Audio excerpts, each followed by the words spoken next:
Tuntutan hukuman Verdi Sambo terberat dibandingkan ex-petinggi Polri lainnya. Verdi Sambo terdakwa perkara pembunuhan berencana Brigadir J atau Nofriansyah Yosua Huta Barat dan juga perkara perintangan penyidikan tewasnya Nofriansyah. Dituntut pidana penjara seumur hidup dibandingkan bekas petinggi Polri lain yang tersangkut masalah hukum. Tuntutan yang diajukan jaksa terhadap Sambo ini merupakan yang terberat. Di dalam sidang dengan agenda pembacaan tuntutan terhadap Sambo di Pengadilan Negeri Jakarta Selatan, Selasa 17 Januari 2023, Jaksa Rudi Irmawan menuntut majelis hakim yang diketuai Wahyu Imam Santoso agar menyatakan Sambo terbukti secara sah dan meyakinkan bersalah melakukan tindak pidana pembunuhan Nofriansyah. Jaksa juga menuntut majelis hakim menyatakan Sambo terbukti bersalah dalam hal perintangan penyidikan tewasnya Nofriansyah, yaitu melakukan tindakan yang berakibat terganggunya sistem elektronik sehingga menjadi tidak bekerja.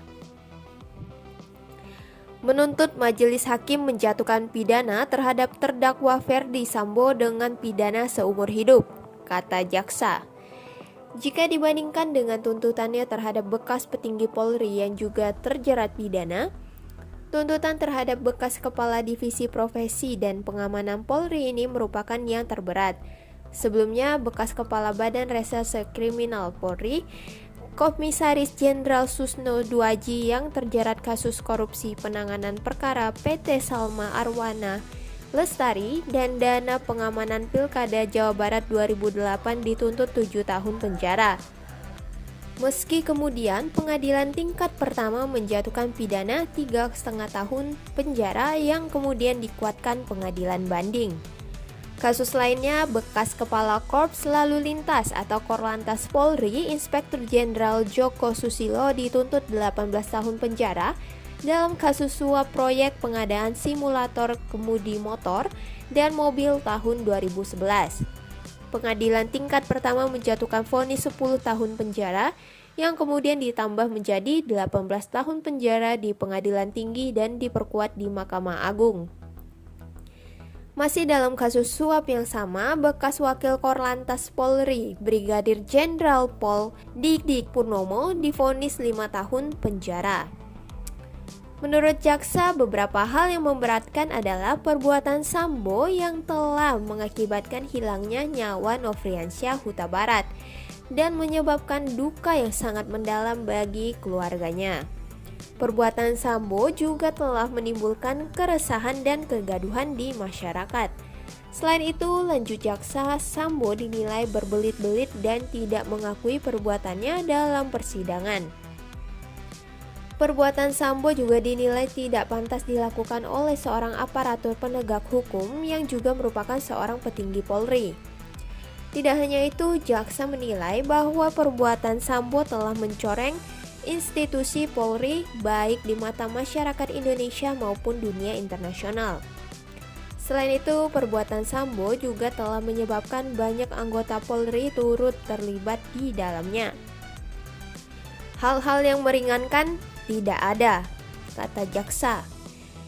Berdasarkan uraian dan fakta hukum yang dijelaskan dalam surat tuntutan, jaksa menilai bahwa perbuatan Sambo telah memenuhi semua unsur dakwaan ke-1 primer, yaitu melanggar pasal 340 Kitab Undang-Undang Hukum Pidana KUHP Junto pasal 55 ayat 1 ke-1 KUHP.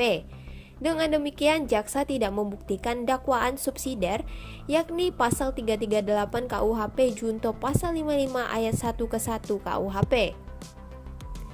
Selain itu, surat dakwaan terhadap Sambo disusun secara kombinasi karena ia juga didakwa melakukan tindakan pidana yang berbeda dan saling berhubungan. Dakwaan tersebut adalah melanggar pasal 49 Junto pasal 33 subsidiar pasal 48 ayat 1 Junto pasal 32 ayat 1 UU nomor 19 tahun 2016 tentang informasi dan transaksi elektronik dan atau pasal 233 KUHP subsidiar pasal 221 ayat 1 kedua junto pasal 55 KUHP. Jaksa berkesimpulan bahwa Sambo telah melakukan pembunuhan secara bersama-sama. Jaksa juga berkesimpulan bahwa Sambo telah melawan hukum karena melakukan tindakan yang mengakibatkan terganggunya sistem elektronik menjadi tidak sebagaimana mestinya, yakni memerintahkan bawahannya untuk memusnahkan rekaman kamera pengawas atau CCTV di Kompleks Polri Duren 3. Seusai tuntutan disampaikan jaksa, majelis hakim mempersilahkan Sambo untuk berkonsultasi dengan penasihat hukumnya, Arman Hanis. Menanggapi hal itu, Arman menyatakan meminta waktu untuk menyiapkan pledoi atau nota pembelaan yang akan diajukan secara pribadi oleh terdakwa maupun penasihat hukum. Majelis hakim kemudian memutuskan sidang dengan agenda penyampaian pembelaan Sambo dan penasihat hukumnya akan digelar pada Selasa 24 Januari 2023 depan. Baik, kita mulai Selasa pekan depan pada pukul 9 tepat, kata hakim. Baik, Sobat Mahasiswi, bagaimana menurut kalian tentang tuntutan yang diberikan kepada Ferdy Sambo ini? Apakah sudah merupakan hukuman yang terberat yang pantas didapatkan oleh Ferdy Sambo atau bagaimana? Komen di kolom komentar pendapat kalian. Jangan lupa like dan subscribe agar kalian tak ketinggalan berita terbaru lainnya dari Mahasiswi News Channel. Terima kasih.